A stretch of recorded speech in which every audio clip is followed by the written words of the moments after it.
welcome to Be Busy. We're having a sit down with the wonderful Shadawn McCants. She is a licensed counselor, HIV advocate, model, life coach, CEO of the To Know Is To Live nonprofit. Yes. And so, honestly, she's everything. We're talking about fighting the stigma against HIV because, you know, before I even got into Be Busy, I didn't really know much about HIV, but just hearing more about it and the epidemic that's in Houston, it's just like, we have to stop the stigma, we have to get educated, and we just have to know that you can live a full, healthy life with HIV.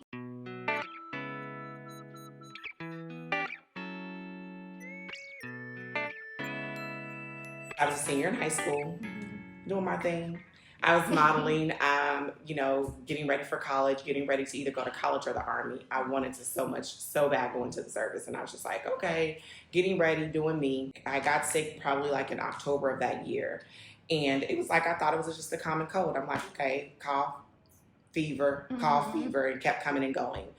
And by November, though, it didn't get any better. And I never forget, I was at work and I had remembered watching the news and it said that there was a meningitis outbreak going around. And these were the symptoms of meningitis. Those were some of my symptoms. But I still, I'm a teenager. I'm like, okay, I'll shake it off. Take me a couple doses of NyQuil. Yes. And I'll be just fine. NyQuil will be knocking everything out. Exactly, it does. And so I did that, but it didn't get any better. So my dad took me to the hospital. My mom met us there. And immediately they kind of knew because my fever was very high. Of course, I had meningitis. Back then in 95, it was advanced to the point where you could get an antibiotic, stay there at the hospital, lay on your back for 8 hours. And I was like, okay, cool, no problem. Get to go home. Went home only to get worse. And so I was with my mom and her immediately, okay, I need to get you back to the hospital because my fever was spiking again. This is a 17-year-old girl. We treated her for meningitis. What's going on? So they ran a bunch of multiple tests to only send me home like 6-7 days later and say, oh, well, she's stable baseline, she's fine. I remember sitting at the table at my father's house and I called my doctor and I said to her, I said, hey, Linda, I need you to run some tests. She said, well, come in tomorrow, you know how you do, just drop in. And so that's exactly what I did. I dropped in and when I got there, she, drew the blood and she says, I'll do what I need to do. I'll get the test back and I'll call you when the results are in. And so I was sitting there probably doing like trigonometry or geometry or something and I get my flip phone and I'm like, oh, okay, Linda, it's 4:30. And sure enough, she called me, but I could hear in her voice there was something going on. Something wasn't right. And I said, hey, Linda, what's up? And she says, Shadawn, your test results are back, but I need you to come into the doctor's office. And I was like, okay. And she was like, but I need you to bring your mother. And the next day we're sitting there in the doctor's office. It's kind of like me, you, doctor sitting there. And she says to me, Shadawn, unfortunately you tested positive for HIV. Wow. I'm like, okay. That's like just okay? Oh my gosh. That's what I said. And so I said okay because if you remember, I was the one who asked for the test. You did. So the test that I asked for was, of course, HIV. Oh, wow. I specifically asked for HIV test. Wow. 17, senior in high school, but I knew. For me, it was a spiritual thing. It was, I don't profess to be some holy roller, but I do profess to know that I have a relationship with God, with a power that's higher than me. And so it had already set in my spirit. So I knew what was going on. It was just unfortunate the doctors didn't know. And when I was in the hospital, I didn't say anything. And I think a part of that was because I felt comfortable with Linda. Yeah. I knew that if I made it out of the hospital, if I was okay, I could call her and say, hey, I need you to run a test. Right. And she did, sure enough, and her and my mom, still to this day, I know I was okay, but they weren't okay. My mom was crying, Linda was crying, and they were like, what are we going to do? And in that moment, in my spirit, I knew it was not unto death. And I told them, I said, I'm going to live. Yes. that's what we gonna do. And I honestly, people are like, seriously, at 17? Yes, at 17. I knew then on December 19th in 1995, it wasn't unto death. I wasn't gonna die. Not at all. And so, that began my journey of becoming, and living with HIV. What I would actually tell them is that sex is more than just the physical act. Sex is mental.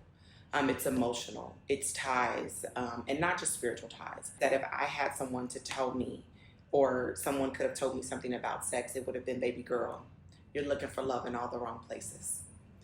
You're not going to find it in that bed. You're not going to find it in that hug. You're not going to find it with that encounter.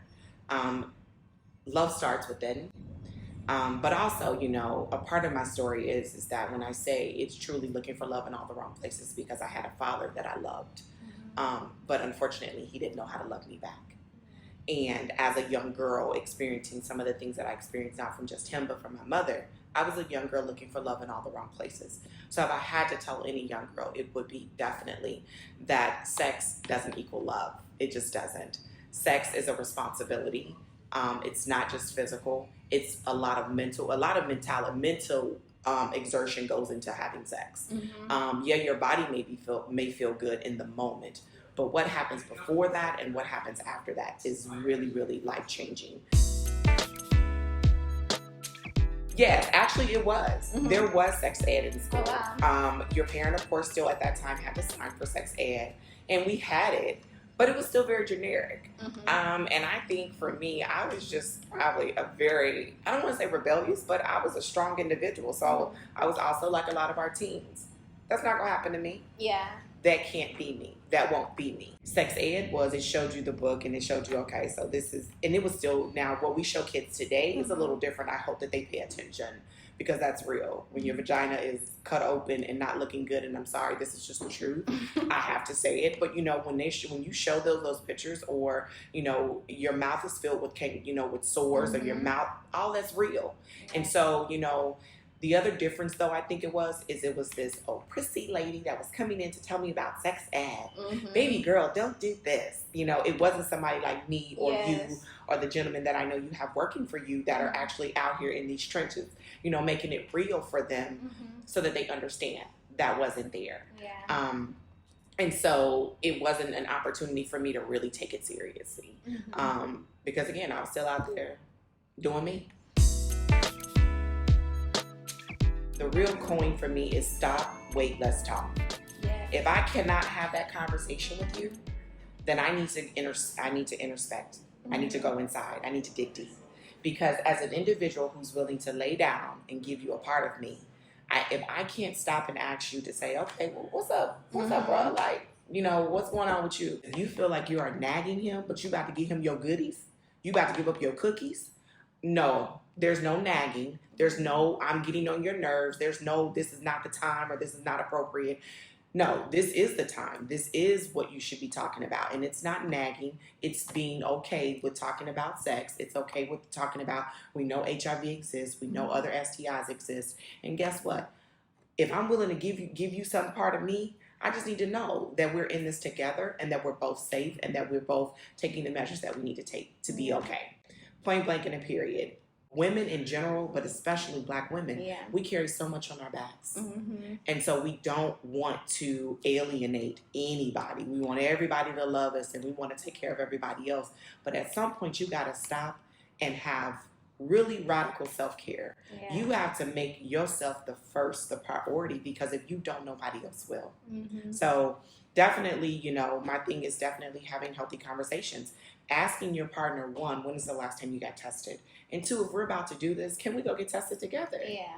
You know, that's what's wrong with that. And I don't think they understand that sometimes you have to ask for that HIV test and STI test. And it's like, okay, like, yeah, I just went to the doctor, everything's good, but you know, you don't know that you need to ask for these tests specifically. They don't. You know, they don't know that it is a whole nother sheet of paper that you must sign on the X. It's not a part of your normal visit. So that's another thing that I'm really a proponent of and advocating for when I talk about all things to know is to live. It's like those are the things that you need to know so that you can live your best life.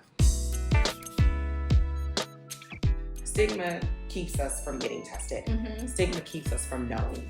And it's unfortunate. I can speak about, my best friend, she said it's okay if I ever tell this story. But she didn't know I was HIV positive for a long time. But I would always hear her say, she was like, oh no, I don't want to know. I don't want to know. Wow. I'm like, and she's 10 years older than me. She was like, no, I don't want to know. You know, I'm just not going to find out. And I used to sit in circles and I would hear people say that. And I'm like, are you serious? you would rather not know and choose death than know and live. Wow. And so that's where the hashtag, and that's where my nonprofit, and that's where everything came out of, was out of just that. Yeah. It was like, you know, you either choose to have knowledge and live the best life that you can live, because it's not just about HIV. It's other diseases out here, STIs. When we talk about high blood pressure, we talk about cholesterol, all the things that plague the African American community and hit us like a ton of bricks. So, you know, that's where it birthed To Know Is to Live. Wow. Knowledge is key, because the other side of that is to not know is to die. I got diagnosed when I was 17, and it was a journey for me, because it was kind of to like, again, I knew it wasn't unto death. I knew everything, or not everything, but I knew that without a shadow of a doubt. I was not going to die of HIV. That was not going to be my journey. That was not going to be the end for me. It was the beginning of something. And I also knew that it was going to be something that at some point in my life would be purpose for me, and I would need to walk in that truth. But I was like, okay, Lord, at 17, I'm good. Right. I'm still going to live my life. I'm still going to do me. And so I really was, I always tell people the first 10 years were really a denial phase. So I was still, I can admit, a little reckless, and still just like, you know, I was popping a pill, but I was just like, okay, I still was kind of, I think, in denial. I did what I needed to do to live, but I really wasn't doing what I needed to do to really, really live. Last year, I just really was in a place where I was just like, okay, Lord, something's not right, and I'm not sitting well. My spirit just wasn't easy. And it was like I went into a spiritual journey, like, okay, I need to know, what is my purpose? Because that's the other thing I ask people. Do you know your purpose? Do you really know what you're here for? Because when you know what you're here for, life becomes a lot different. And so I knew HIV had a purpose in my life, but I didn't know what. But what I also know is, as I was going on this journey, even throughout the years, I always knew God would always drop a spirit, or my spirit would always tell me, well, when you decide to tell your story, you'll be okay. Yeah. You're going to live like never before. A weight will be lifted off of you. But I was just like, no, what does that look like? Like, I'm afraid of what that looks like, but I was also more afraid of what people would say, what people would think, the negative comments, the negativity, just all of that. And I just was like, I didn't sign up for that. And so as I went on that journey, though, it just kept ringing and resonating in my heart and my spirit, and my soul was just like, well, when you tell your story, you'll be all right. What I realized is that I'm strong, I'm courageous, I'm brave, I'm all of those things. And so knowing that I have a voice, knowing that I sit here with so much gratitude unto God, unto who I am, I couldn't sit on it any longer. I just couldn't. And I'm not going to. As long as I got life and breath in my lungs, I am going to tell my story. I'm going to love on, I'm going to hug on, I'm going to share, I'm going to do it all. Because also, what I also knew was, as I started really, really delving into the world of HIV, the industry of HIV, is that there weren't a lot of women that looked like me. Yeah. There weren't a lot of women who were African American and strong and bold and beautiful and doing their thing. Yeah. And the other thing is telling their story. Because that's the other thing, is that we have to stomp out stigma. Stigma we can't allow it to continue to perpetuate the way that it does, because it continues to, in my opinion, or really we know from statistics, it continues to allow HIV to grow and grow definitely in the community of African Americans and specifically Black women. Yes. So what I'm going to do is make sure that you see my face everywhere that I go, that I'm no longer ashamed, that I'm no longer afraid. I'm in a place where I'm going to live brave, and I'm going to tell my story. And my story, I hope, will heal one person at a time. That's all I ask for. So thank you so much. You're just so amazing, and I know, like, this is gonna be like, I don't know. I just think you're so amazing. Well, thank you, and I really appreciate it. Like I said, I thank you. But this isn't about me.